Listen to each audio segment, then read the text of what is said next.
You're watching NBC 10 Boston, Boston's 10. A day after the deadly terrorist attacks in Kabul, Afghanistan, the desperate effort to evacuate Americans and many Afghans continues. The number of dead from that attack near the Kabul airport continues to rise. As many as 170 people were killed. At least 200 more were wounded. And we know at least 13 American service members were among the dead. These evacuation flights are resuming with a new urgency today because the Biden administration officials, they say they're bracing for more attacks on U.S. forces there in Kabul. So let's get to Massachusetts Congressman Seth Moulton. He just returned from Afghanistan. His secret visit to Kabul was big news on Wednesday. It was also the subject of bipartisan scorn. But Moulton says for him, the criticism is irrelevant after what he witnessed. I have never been more proud to be an American than I was that day at Abbey Gate. Absolutely America at its best. Congressman Moulton is back in the U.S., back in the state, in fact. Yeah, and he spoke to just one Boston reporter this afternoon. That was NBC 10 political reporter Allison King. Congressman, you took a big risk this week. You broke protocol.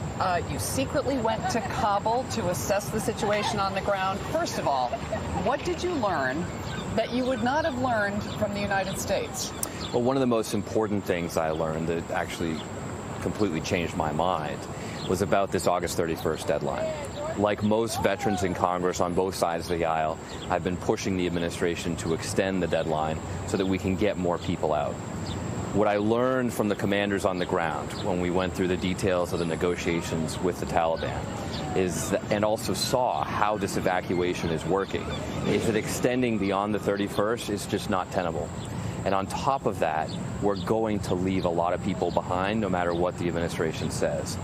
The only way to get them out in the future is if we have a good relationship with the Taliban, and we can't maintain that if we stay beyond the 31st. So even if we do have this August 31st deadline, as you yourself has said, we're not going to be fully out. We'll still have thousands on the ground in Afghanistan? Thousands of American citizens and allies. I don't know what the breakdown is. Okay. And frankly, nobody does. This is one of the challenges that we have. What does it mean on September 1st for those Americans?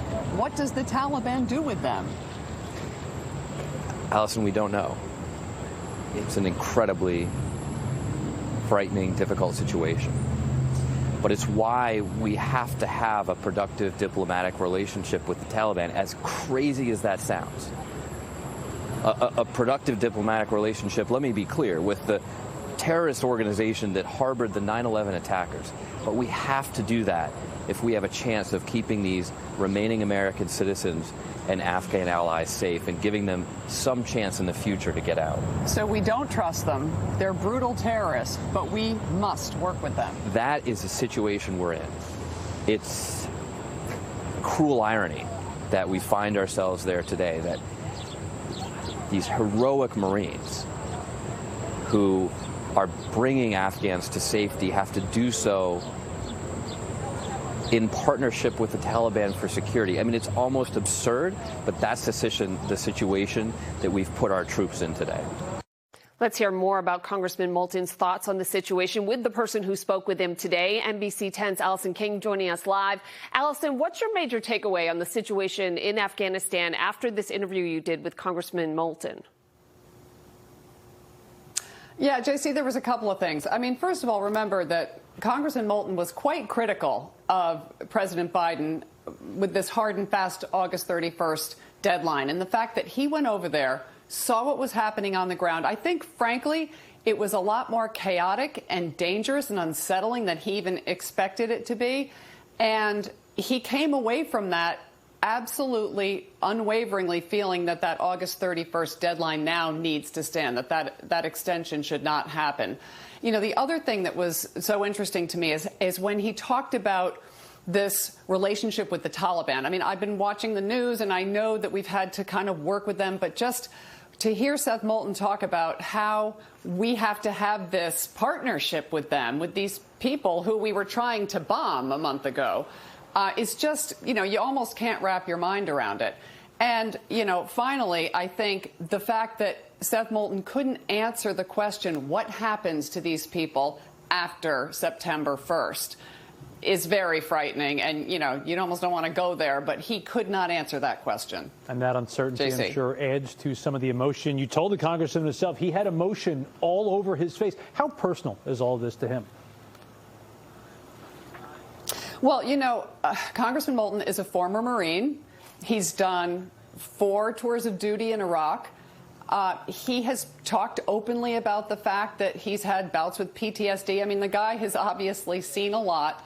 He knows people over there. He's been communicating with these people on the ground. This is really personal for him.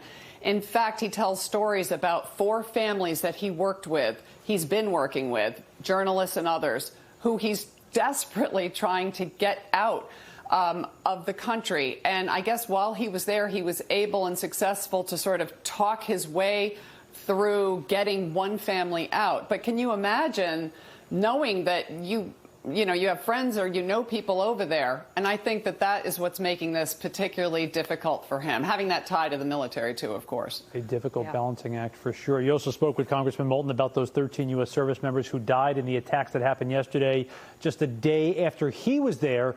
Let's first listen to that exchange. It is hard to describe what true heroes these Americans are. I was at Abbey Gate, and I expected to see a gate with Afghans on one side and Marines on the other, but that's not how it works. Because we waited so long to start this evacuation, these Marines have to go out into the crowd, in front of our lines, yards from the Taliban with their horsewhips, to sift through this literal sea of humanity and pull our people out. Take these Afghans by their hands, put their kids on their shoulders, and literally carry them to freedom at tremendous, tremendous risk to themselves. So there are a lot of men and women who die for our country, keeping us safe in the abstract, but the legacy of these Marines is thousands and thousands of Afghans who have a future. These little kids who will grow up someday to have their own families because we were able to keep them alive. I have never been more proud to be an American than I was that day at Abbey Gate. Absolutely America at its best. Allison, what's your reaction to that in the wake of all the criticism that Congressman Moulton has faced about that trip? Yeah, the congressman really so eloquently laid out exactly what these men and women service people are faced with, having to sort of randomly pick people out of crowds. It really hammers home the chaos over there right now and just how really dangerous all of this is. I will say I wondered if he would be a little mea culpa about going over there and not being so secretive about it, but I got the impression he could care less about the criticism. He told me that when he was in Iraq, 4 tours of duty, he really felt that that Washington had abandoned the military to a certain degree, had abandoned him, I should say. And he said he made a promise that he was never going to abandon the troops. And he said for that reason, he did it, he'd do it again, and he is not the least bit feeling badly about having made that decision. It's a great job with the interview with Congressman Moulton, the only Boston reporter to get him to speak locally here. Thanks so much for your time. Tim? Also, about an hour ago, I spoke with NBC News Pentagon and national security correspondent Courtney Kuby, and I asked her about that warning, the one the president received from his national security team, that another attack in Kabul is likely, and just how serious that threat is. Not only are they saying that another terror attack is likely, but the U.S. military is saying that they expect another one at this point. So what they're talking about here is the potential for another suicide attack, like the devastating and deadly attack that we saw at Kabul airport yesterday. That could come in the form of an individual walking in with explosives like yesterday. They're worried about the possibility for a vehicle being packed with explosives, in a worst-case scenario, driving it onto the airport and detonating. But they're also concerned about the possibility of a rocket attack. Now, this could come as a rocket attack that would hit the airfield, pock up the runway, potentially slow or even stop the evacuation efforts. Or in another worst-case scenario is actually targeting an aircraft and detonating it with a rocket and hitting an aircraft that could potentially kill hundreds of evacuees on board. All right, so let's talk about the Taliban's behavior and its history, as well as their previous interactions with America. It's important to know, Tim, for context. Yeah, including their history with known terrorist groups. Remember, the Taliban, not really considered terrorists by the U.S. The U.S. obviously doesn't love what they're doing or what they stand for, how they operate. But there are bigger issues in that country, bigger enemies, ones that the U.S. and Taliban both despise. So now's a good time to know who's who there. Let's start with the Taliban, right? The Taliban controlled Afghanistan in the late 90s. And they enforced their strict interpretation of Sharia law. That's the set of laws they use to limit parts of day-to-day life, especially for women there, and hand out severe penalties for crimes, including public execution. The Taliban, not considered a foreign terrorist organization by the State Department here in the U.S. It may seem strange, sure, but they're actually indifferent to actual terrorists. The Taliban has, over the years, allowed terrorist groups to operate freely within the borders of that country. The Taliban harbored al-Qaeda in Afghanistan, and, it's al-Qaeda and its leader, Osama bin Laden, responsible for the September 11th attacks. And there's no doubt about it in the sense that they bragged about it on video. The Bush administration demanded the Taliban hand over bin Laden, but they wouldn't. And that's when the U.S. and a coalition of forces started bombing Afghanistan.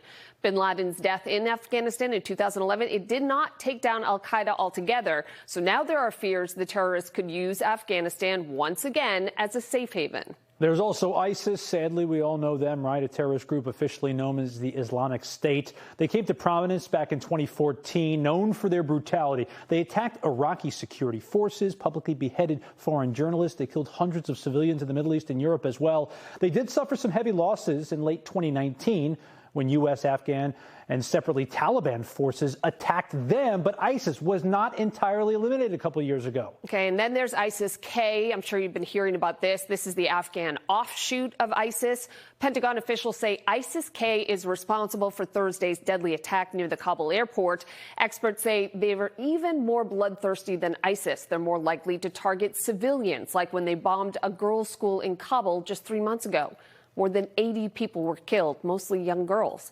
Their attack this week wasn't just aimed at us, at Americans, but also they were looking to embarrass the Taliban.